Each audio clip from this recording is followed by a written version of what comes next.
El Ministerio Apostólico de Enseñanza y Predicación Rema Internacional presenta hoy al Reverendo Fernando García Sotomayor con la proclamación de las buenas nuevas de Dios para tu vida. El mensaje de ayer, el mensaje de hoy y el mensaje para la eternidad a los que tienen hambre y sed de la palabra de Dios. Un querigma de Dios para el que oiga, el que tiene oídos para oír.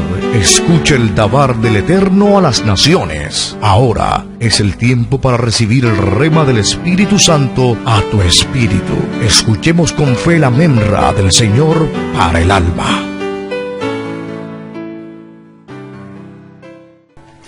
Dice la palabra de Dios en el libro de los Hechos de los Apóstoles, el capítulo número 7, los versículos 22 en adelante.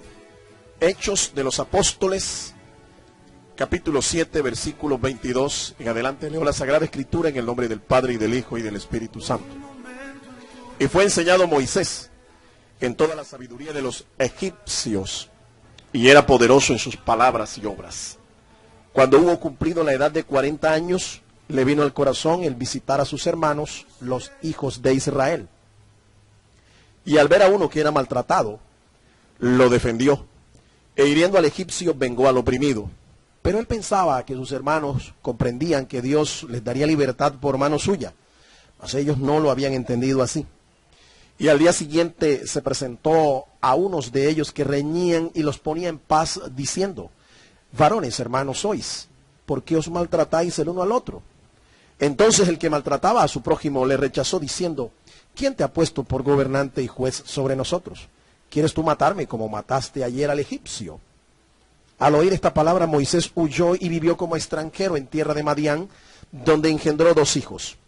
Pasados 40 años, un ángel se le apareció en el desierto del monte Sinaí, en la llama de fuego de una zarza. Entonces Moisés, mirando, se maravilló de la visión, y acercándose para observar, vino a él la voz del Señor: yo soy el Dios de tus padres, el Dios de Abraham, el Dios de Isaac y el Dios de Jacob. Y Moisés, temblando, no se atrevía a mirar. Y le dijo el Señor: quita el calzado de tus pies, porque el lugar en que estás es tierra santa. Ciertamente he visto la aflicción de mi pueblo que está en Egipto, y he oído su gemido y he descendido para librarlos. Ahora pues ven, te enviaré a Egipto. A este Moisés, a quien habían rechazado diciendo: ¿quién te ha puesto por gobernante y juez?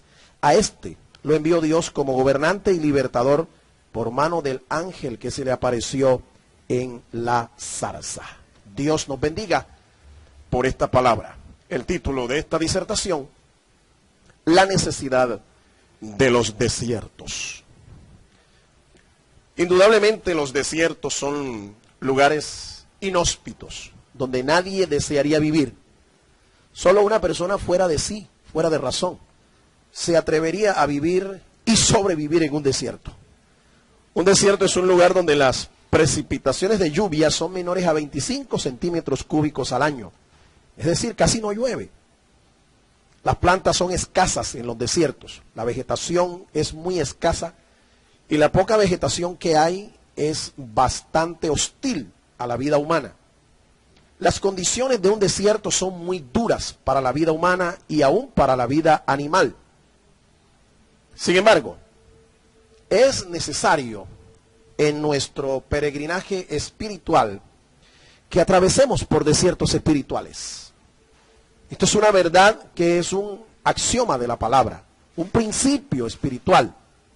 Es necesario en nuestro peregrinaje espiritual que atravesemos por desiertos espirituales. Los desiertos son parte del plan de Dios para sus hijos. Por un desierto atravesó el pueblo de Dios hasta llegar a Canaán. Por un desierto atravesó Abraham y muchos otros siervos de Dios. Así que conozcamos las experiencias de algunos de ellos en su paso por un desierto. Y el primero de ellos, hemos leído en este pasaje, es Moisés. Podemos decir que Moisés atravesó el desierto de la transformación. Su paso por el desierto como exiliado de Egipto y pastor nos enseña que debemos renunciar a muchas cosas. Moisés fue un hombre que vivió 40 años bajo el amparo del faraón de Egipto. En Egipto, Moisés se educó en las letras, Moisés se educó en la cultura, en la civilización más poderosa de ese momento, la cultura egipcia. Y dice el texto bíblico que era poderoso en sus palabras y en sus obras. Poderoso en palabras quiere decir que era un hombre que tenía instrucción, que tenía educación. Algunos, y especialmente la tradición judía, afirma que Moisés se educó en la escuela del Templo del Sol en Heliópolis. Es como decir hoy en día educarse en la Universidad de Harvard. Allí recibió él su instrucción, su educación egipcia. Pero no solo dice el texto que era poderoso en sus palabras, sino también que era poderoso en sus obras. Moisés fue un gran ingeniero y constructor. Moisés construyó las ciudades de Pitón y Ramesés como ciudades de almacenamiento para el emperador, para el faraón de Egipto. Así que Moisés tuvo una vida de príncipe allí en al lado del faraón, bajo la cobertura del faraón. Y no solo eso, Moisés era heredero legal al trono del faraón de Egipto. Recuerde que él fue prohijado por la hija del faraón y tenía derechos legales, tenía ascendencia al trono. Así que estamos hablando de un hombre que disfrutó de la educación, los privilegios del imperio, del estado más poderoso de sus tiempos. Pero llegó el momento en que esta escuela él tuvo que abandonarla, estos privilegios él tuvo que abandonarlos. Tuvo una dificultad, ustedes conocen, el texto nos relata cuál fue el momento difícil que atravesó, la crisis que vivió. Fue rechazado por los egipcios, fue rechazado por sus propios hermanos, los hebreos, y tuvo que huir al desierto como exiliado, huyendo de el faraón de Egipto porque había asesinado a un egipcio por defender a un hebreo. En el desierto vivió como exiliado. Allá aprendió otro oficio. Allá aprendió a ser pastor. Ya no tanto era el príncipe, ahora era el pastor. Esto nos enseña a nosotros que debemos renunciar a muchas cosas. Cuando la vida cristiana a nosotros, el camino se nos estrecha. Cuando la vida cristiana se convierte nuestro camino en un valle de sombras. Cuando viene la dificultad, cuando viene la aflicción, cuando viene el dolor, cuando viene el rechazo, cuando viene la aflicción. Escuche, usted está en un desierto y en el desierto usted tiene que aprender a renunciar a muchas cosas. Igual que nosotros los ministros, llega el momento en que nos sentimos que en el ministerio estamos atravesando por un desierto. Y estando en el desierto hay que renunciar a tecnicismos exagerados. Tecnicismos exagerados en el ministerio. A veces hay cosas que se hacen en el ministerio que son más técnicas que vocacionales o espirituales. Algunos conozco que no son capaces de predicar si en su iglesia no hay un buen sonido, un buen micrófono. Otros no predican si no hay una buena banda musical, un buen coro, una buena orquestación musical. Otros no predican sino en iglesias en donde la membresía supera los 1,000, 1,200, 1,500. Tecnicismos exagerados en el ministerio. Otros no son capaces de predicar sin un bosquejo a la mano. Y así sucesivamente. Todos estos tecnicismos se vuelven a veces obstáculos exagerados para ministrar al Señor.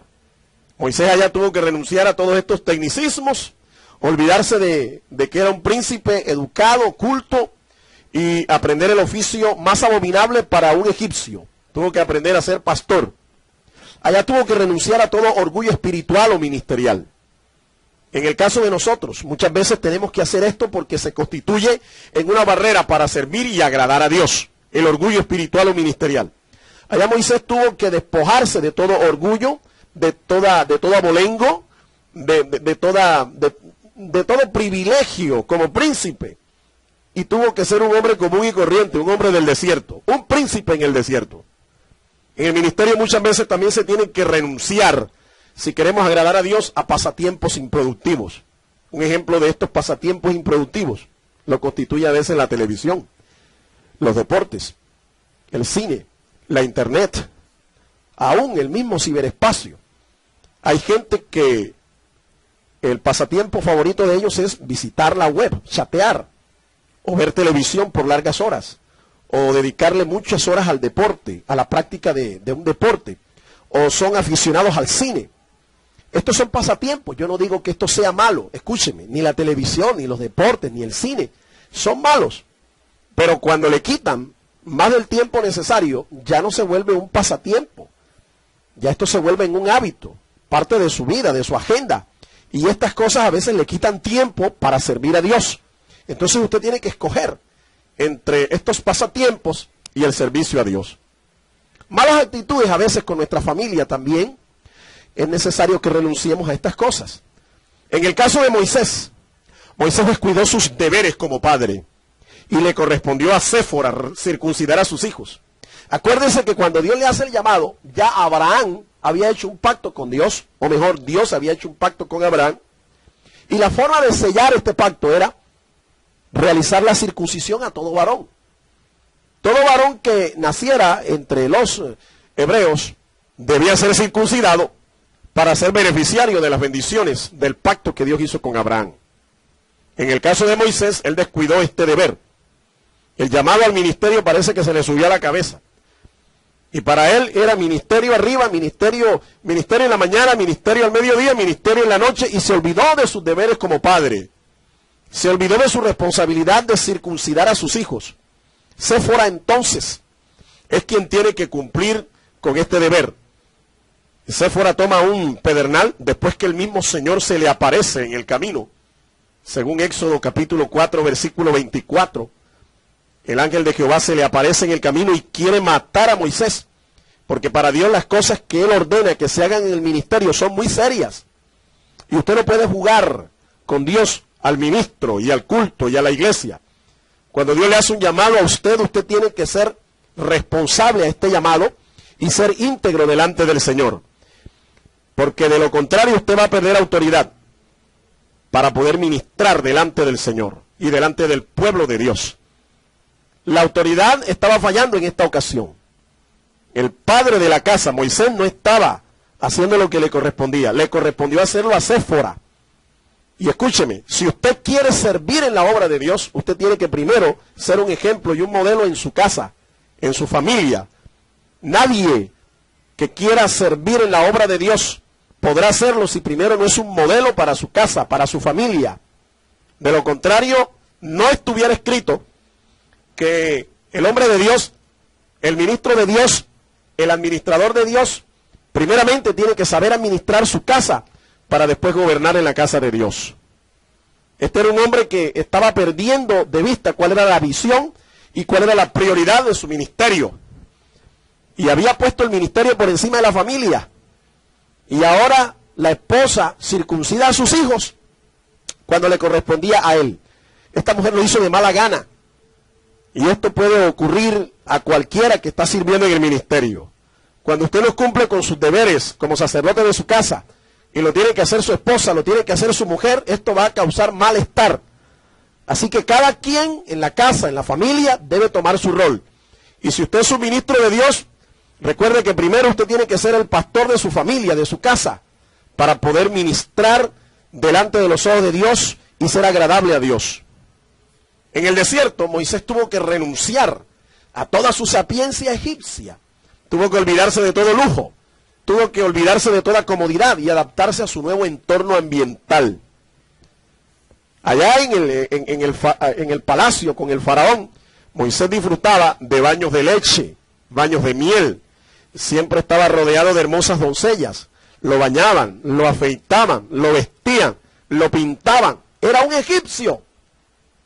Le echaban los mejores perfumes, las mejores esencias. Estaba rodeado de princesas y de doncellas que olían bien.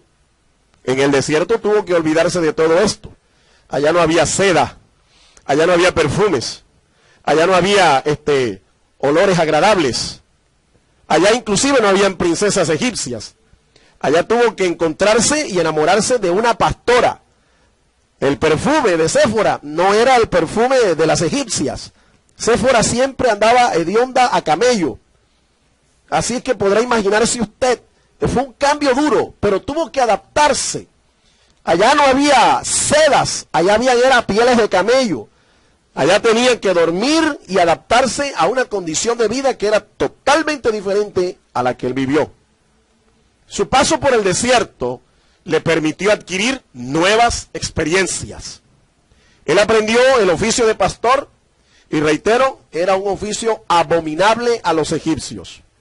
Tal vez usted, que está sirviendo al Señor, se avergüenza en ocasiones de decir que usted es un ministro, un pastor.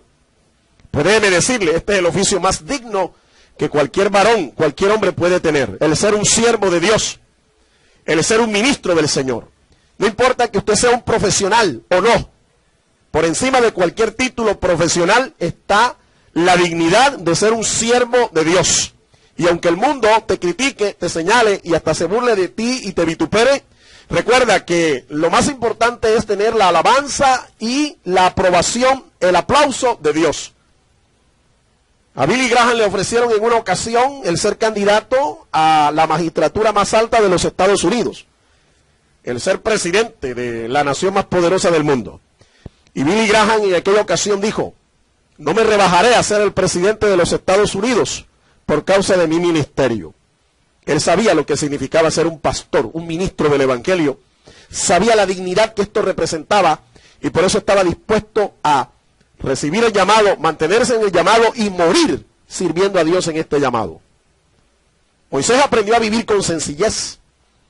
En la sencillez está el secreto de lo que es verdaderamente grande, mi estimado amigo. La sencillez. Mira, el mismo Hijo de Dios, siendo rico allá en el cielo, se hizo pobre para que nosotros, por medio de su pobreza, fuésemos enriquecidos. Jesús vivía en la gloria del Padre, pero al venir a esta humanidad, Él renunció a estos atributos divinos, a este estado de gloria, y tomó nuestra humanidad, siendo un hombre sencillo, pero en la condición de siervo, la Biblia dice que el Señor lo exaltó y le dio un nombre que es sobre todo nombre, para que en el nombre de Jesús se doble toda rodilla de lo que está en los cielos, en la tierra y debajo de la tierra, y toda lengua confiese que Jesucristo es el Señor, para la gloria de Dios.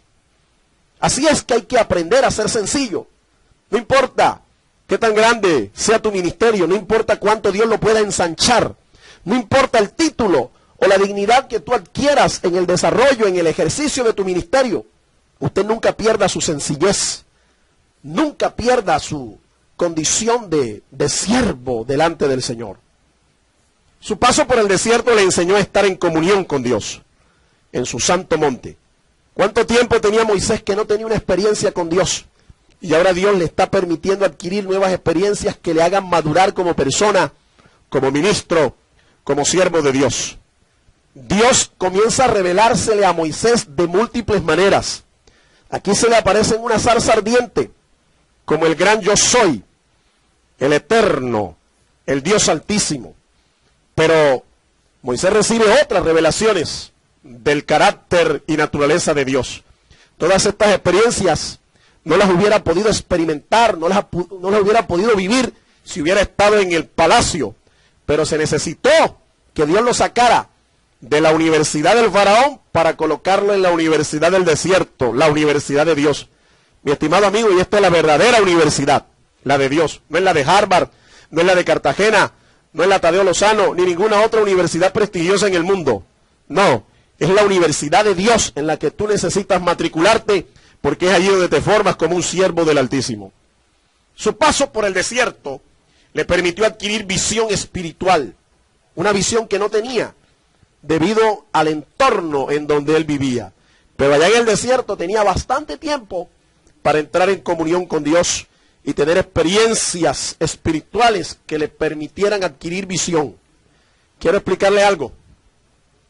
La visión y la unción están íntimamente unidas.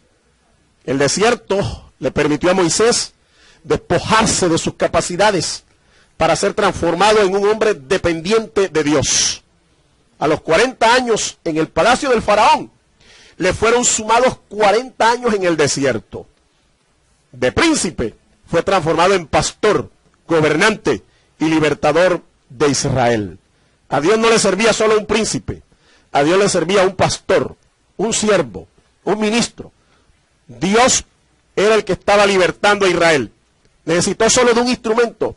Y ahí estaba el instrumento de Dios, Moisés. Pero después de haber atravesado el desierto de la transformación. El segundo siervo de Dios, que también nos deja valiosas lecciones. La experiencia que vivió, se trata de Elías, el profeta. Podemos decir que Elías atravesó el desierto del desánimo. Elías, ¿quién era? Elías era el llamado profeta del fuego, un profeta de grandes señales, el representante de todos los profetas.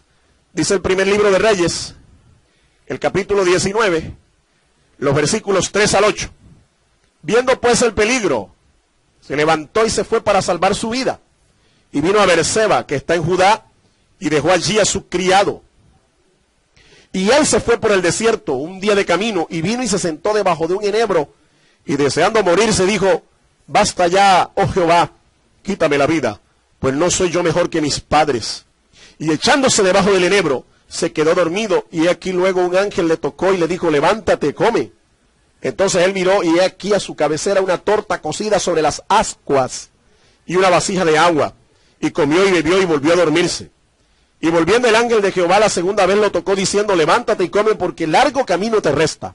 Se levantó pues y comió y bebió, y fortalecido con aquella comida, caminó 40 días y 40 noches hasta Horeb, el monte de Dios. Elías, el profeta del fuego, había tenido una resonante victoria en el Monte Carmelo, sobre todo un ministerio profético falso. Este hombre había hecho una demostración de lo que significa ser un ministro respaldado por Dios. Dios le había dado una tremenda victoria en el Monte Carmelo sobre 900 profetas que servían a Baal y que estaban al servicio de Jezabel, la esposa del rey Acab, una mujer endemoniada que era terrible. Sin embargo, escúchenme, Elías huyó a un desierto, temeroso por su vida, temeroso de que una mujer le amenazara con matarle. No tuvo temor de 900 hombres, 900 profetas que se sajaban y derramaron sangre por sus dioses y estaban dispuestos a lo que sea. Pero esta mujer endemoniada hizo temer a Elías por su vida, lo hizo correr. Su paso por el desierto nos enseña una verdad importante. Escúcheme, mi estimado hermano, las crisis pueden venir. Las crisis pueden venir. Indudablemente que el profeta entró en una crisis. ¿Qué es una crisis? Una crisis es un estado de depresión anímica producido por conflictos emocionales. Depresión anímica producido por conflictos emocionales. Elías tuvo una crisis de fe. Una crisis de fe. El lema de Elías era el siguiente. Él decía, vive Jehová, en cuya presencia estoy. Cada vez que el profeta decía eso, algo sobrenatural ocurría. Fuego descendía del cielo, enemigos eran vencidos, en fin, un juicio de Dios defendía. Elías era un hombre de una palabra dura, de una palabra severa. Pero este grito fue ahogado por el rugido del león en Jezabel, el rugido del mismo diablo. Jezabel, cuando se enteró que Elías había derrotado, había vencido y había degollado a todos sus ministros, ella dijo así, así me hagan los dioses de ella eran Acera y Baal, y aún me añadan, si Elías no está mañana como uno de estos profetas. El profeta venció a 900 falsos profetas, pero una mujercita lo hizo correr. Claro, que no era cualquier mujercita, esta era una mujer endemoniada. Mi amigo, las crisis pueden venir. Mira al profeta Elías, en medio de una crisis de fe, le faltó la fe, porque de la misma manera como Elías había pedido fuego del cielo para consumir a 900 profetas, hubiera pedido fuego del cielo para consumir a Jezabel y Dios lo hubiera respaldado. Pero se llenó de temor, y el temor es el producto de una falta de fe. Cuando usted no tiene fe, usted es presa del temor. Las crisis también pueden ser físicas. Estas crisis se manifiestan en enfermedades. Miren, por ejemplo, la vida del profeta Eliseo, el sucesor de Elías. Él murió de una enfermedad en sus pies. oró por muchos milagros de sanidades, pero él murió de una enfermedad en sus pies. Mire el apóstol Pablo. Pablo tenía un aguijón en la carne, que según lo que la carta a los Gálatas revela, era un problema de su vista, un problema de su propio cuerpo. Y Pablo murió de o por este aguijón. Con este aguijón murió el apóstol. Y no porque no le pidiera a Dios que le sanara. Pablo oró más de una vez para que el Señor le sanara, pero el Señor le dijo: bástate mi gracia, porque mi poder se perfecciona en tu debilidad. Pablo tenía un aguijón, una enfermedad, y murió con esta enfermedad. Oró por muchos enfermos, y seguramente sanaron, pero él murió con una enfermedad. Las crisis a veces pueden ser económicas. Tiempos de escasez o de hambre vienen a nuestra vida. La escasez toca la puerta de tu casa. El hambre aún puede venir por una falta de previsión o porque sencillamente Dios te está probando. A ver si tú le sigues a Él por los panes y los peces, por la provisión que Dios te da y no porque tú sigas al mismo Dios. Hay gente que busca a Dios por un milagro, por provisión, por abundancia, por dinero, que Dios resuelva su situación financiera, pero no porque quieran realmente seguir al Señor. No están dispuestos a un programa de mejoramiento en su ingeniería humana. No están dispuestos a comprometerse con el Señor. Hay gente que quiere seguir a Dios por esto. ¿Sabe? Dios puede bendecirte, pero Dios quiere que le sigas a Él por lo que Él es, no por lo que Él te da. Las crisis económicas a veces pueden venir. Tiempo de escasez, tiempo de hambre, de necesidad, tiempo en que se aprieta la situación. Estas crisis pueden venir. Lo importante es que usted no le falte su confianza en la provisión de Dios en medio de esta crisis. Y Dios le va a sacar adelante. Pueden también a veces venir crisis ministeriales. Estas crisis las tuvo Jesús, las tuvo el apóstol Pablo, las tuvieron los grandes siervos de Dios. Crisis en el ministerio. Sí, Señor, crisis en el ministerio. Pueden venir. El mismo Cristo las enfrentó. Al final de sus días, allá en Getsemaní, cuando necesitó que sus discípulos sacaran la cara por él, bastó con que lo arrestaran soldados romanos, la autoridad romana, y sus discípulos corrieron y lo dejaron a él solo. No solo fue Pedro, no, fueron todos los discípulos, lo dejaron solo. Las tuvo el apóstol Pablo. Pablo fue perseguido, atribulado, perseguido por falsos hermanos. Crisis en el ministerio tuvo. En una ocasión discutió con Bernabé. La visión misionera se afectó debido a estas discusiones. Así que las crisis en el ministerio pueden venir, mi estimado consiervo. Las crisis familiares las tuvo el mismo Señor. Las tuvieron los profetas. Lo más seguro es que usted también las tenga. Crisis en la familia. Escúcheme. Los familiares de Jesús no creían en Él. Lo tenían por loco. A los profetas los persiguieron y a veces estas persecuciones venían de sus propios hermanos, de su propia familia. Y obviamente la familia, en vez de apoyarle, se constituyó en una carga. Crisis familiares, mi estimado amigo. O las crisis a veces pueden ser emocionales. Usted puede sufrir tiempos de depresión, de angustia, o lo que modernamente se llama el estrés. El estrés.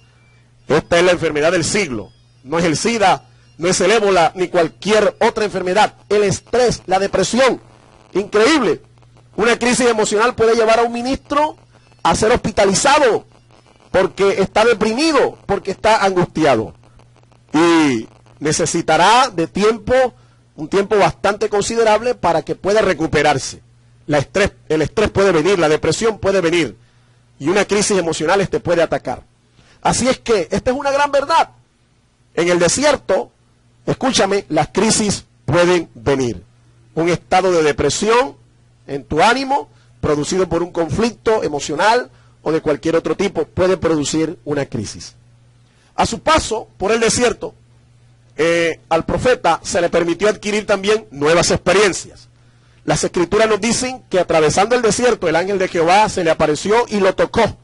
El ángel de Jehová. ¿Usted sabe quién es ese ángel? Es nada más y nada menos que nuestro Señor Jesucristo antes de su encarnación. Eso es lo que se llama una teofanía. Una teofanía es una manifestación angelical de Dios. En este caso, la segunda persona de la divinidad, nuestro Señor Jesucristo. se le apareció en forma angelical, lo tocó. La pregunta para muchos de nosotros es la siguiente: ¿a cuántos se nos ha aparecido por ahí un ángel, y un ángel tan especial como este? Esto no es algo común, esto es algo sobrenatural. Esta fue una experiencia que vivió el profeta Elías en el desierto. Él ayunó 40 días y 40 noches. Y hay solo dos personajes más en la Biblia que lo hicieron. Aparte de Elías, la Biblia nos habla de que Moisés lo hizo. 40 días y 40 noches, cuando recibía las tablas del testimonio de Dios allá en el monte Sinaí. Y el otro personaje es nada más y nada menos que nuestro Señor Jesucristo. Así que Elías está dentro de ese trío dinámico que ayunaron 40 días y 40 noches. Una experiencia muy sobresaliente. A Elías también le vino palabra de Jehová, lo que nosotros decimos en nuestro tiempo, en nuestra dispensación, con el idioma del griego del Nuevo Testamento, el rema de Jehová. A Elías le vino el rema de Jehová. El rema fue: levántate y come, que largo camino te resta. Mi estimado amigo, cualquiera que usted sea, quien quiera que usted ahora en este momento me está escuchando, usted es un consiervo, usted es un hombre de Dios, levántese y coma de esta palabra, porque largo camino le resta. Aún no se ha acabado tu ministerio. Aún nadie podrá evitar que continúes sirviéndole al Señor. Levántate del lugar donde estás, come esta palabra, come este dabar del Eterno, porque largo camino en el ministerio te resta. Él comió comida de ángeles. En el Salmo 78 y el versículo 25, el salmista se refiere a la comida que comieron los judíos en el desierto. Cuando ellos atravesaban el desierto, Dios les mandó maná del cielo. Este maná es descrito como pan de nobles, pero en el texto masorético dice que es pan de ángeles. Así que la comida que comió el profeta ahí en ese desierto fue una comida celestial, una comida angelical, una torta y una vasija de agua. Te aseguro que esto no fue cornflakes de Kellogg's. Esto fue comida celestial que le sirvió para caminar 40 días y 40 noches hasta llegar al monte de Dios. Su paso por el desierto le enseñó también a discernir con más eficacia la presencia de Dios. Elías tuvo un acierto de 4 posibles. Mire hasta dónde había llegado el discernimiento espiritual de Elías. Que cuando una persona está en crisis, pierde la sensibilidad espiritual. Sus ojos se cierran, se nublan, sus oídos se tapan. La Biblia dice que fueron 4 las experiencias. Un grande y poderoso viento, y Elías pensó erróneamente que Jehová estaba allí, pero Jehová no estaba allí.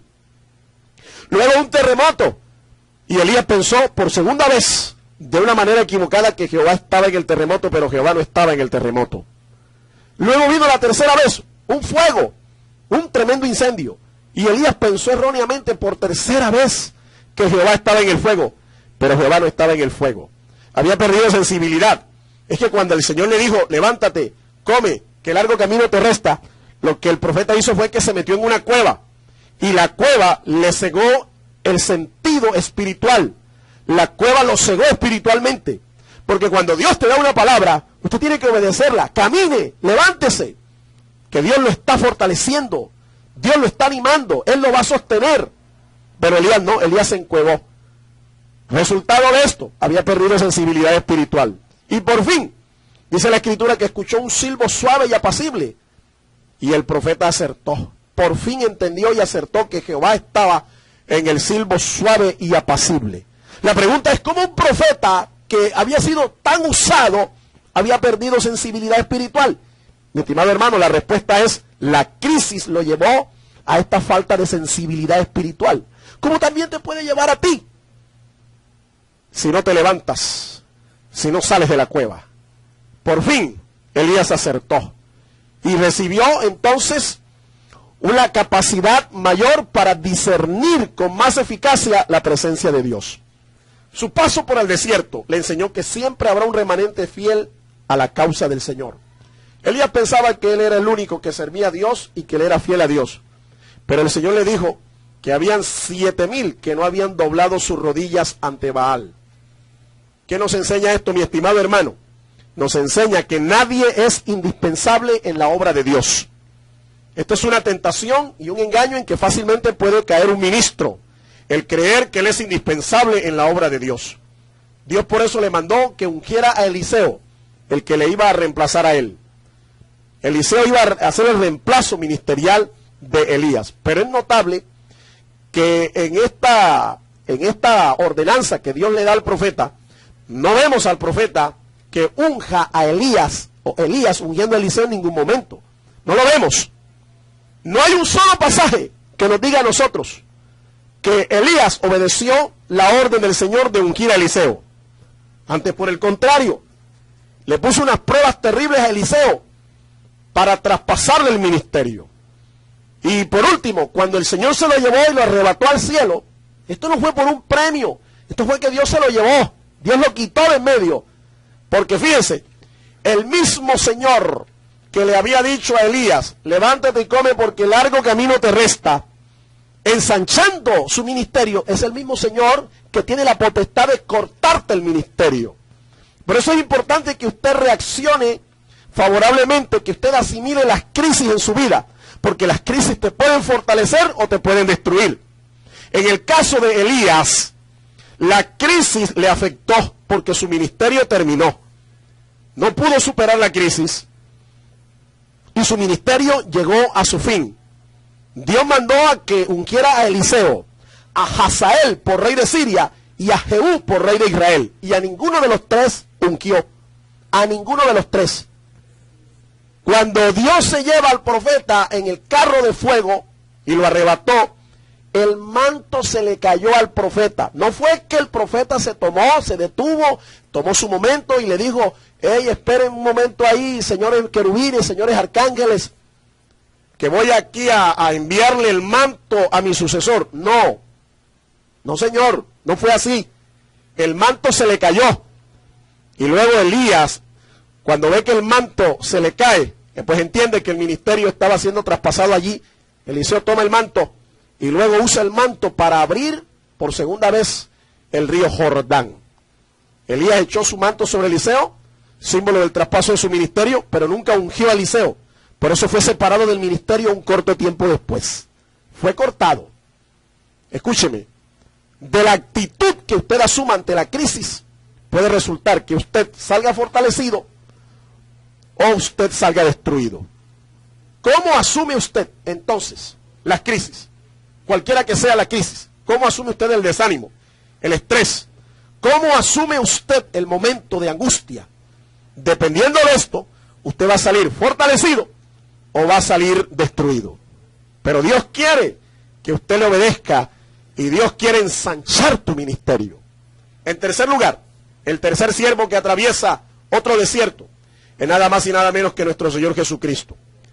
Podemos decir que nuestro Señor atravesó el desierto de la tentación. El desierto de la tentación.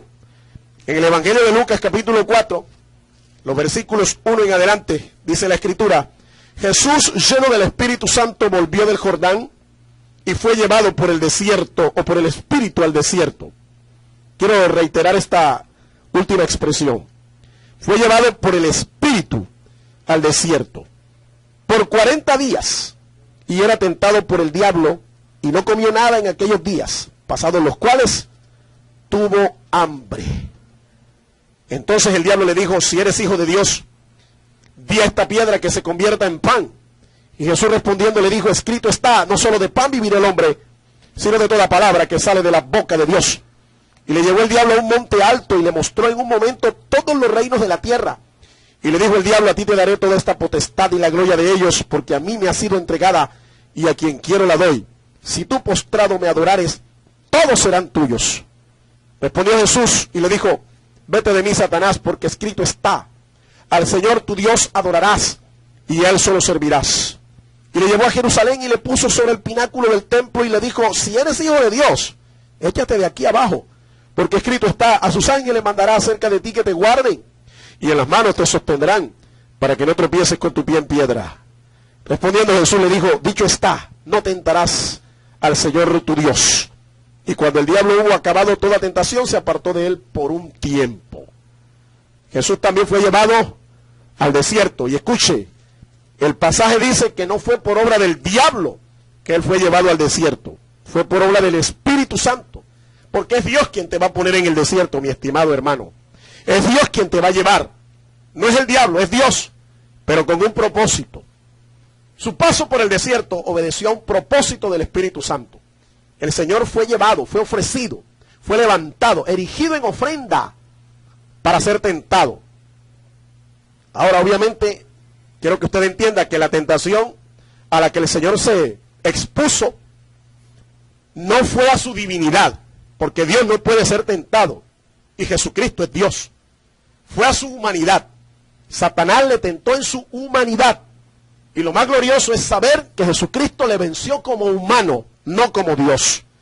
Si Jesucristo le hubiera vencido como Dios, no hubiera mérito en esa victoria. Pero el mérito está en el hecho de que Jesús le venció como hombre en el terreno de la humanidad, en donde Él se hizo frágil o débil por su encarnación. Su paso por el desierto nos enseña que tenemos tres poderosos enemigos a vencer. Número uno, la carne.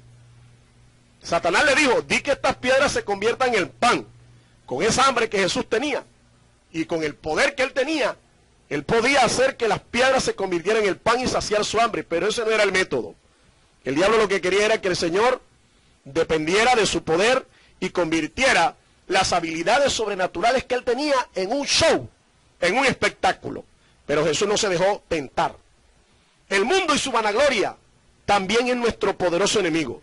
Satanás le dijo, a ti te daré esta potestad y la gloria de ellos. Le ofreció todos los reinos del mundo, pero Jesús lo rechazó. El camino no era ese, el camino era la cruz, no la vanagloria. El diablo, por último, es nuestro enemigo tentador y le dice al Hijo de Dios, si eres hijo de Dios, oye, tírate de aquí del pináculo del templo y a sus ángeles él mandará que te guarden, porque está escrito. Aquí vemos algo interesante, el diablo conoce la escritura, pero la tuerce para sus propios propósitos. No se deje engañar por aquellos que usted oye que hablan la Biblia. No basta con conocer la Biblia. Es más, quiero decirle, los falsos maestros, los falsos profetas, conocen la escritura, pero usan como artimaña lo mismo que hizo el diablo, la tuercen para engañar a aquellos que creen en ellos. Tres poderosos enemigos que estamos llamados a vencerlos, así como Jesús lo hizo.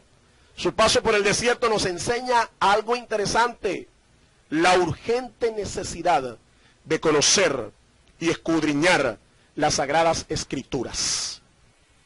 No solo de pan vivirá el hombre, dijo Jesús, como respuesta a la primera tentación. Al Señor tu Dios adorarás y a Él solo servirás. Está escrito todo esto.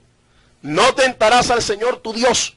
Todo esto estaba escrito en el libro de Deuteronomio, lo cual quiere decir que Jesús estudiaba las escrituras, conocía las escrituras y en el momento de la crisis venció al diablo, venció la carne, venció al mundo y su vanagloria por la palabra de Dios.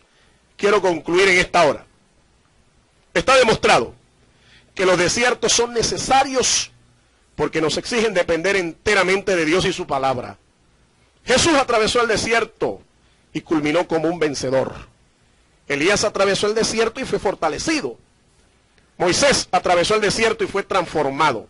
La pregunta para usted hoy, mi estimado amigo, mi estimado consiervo, ¿por cuál desierto estás atravesando tú hoy?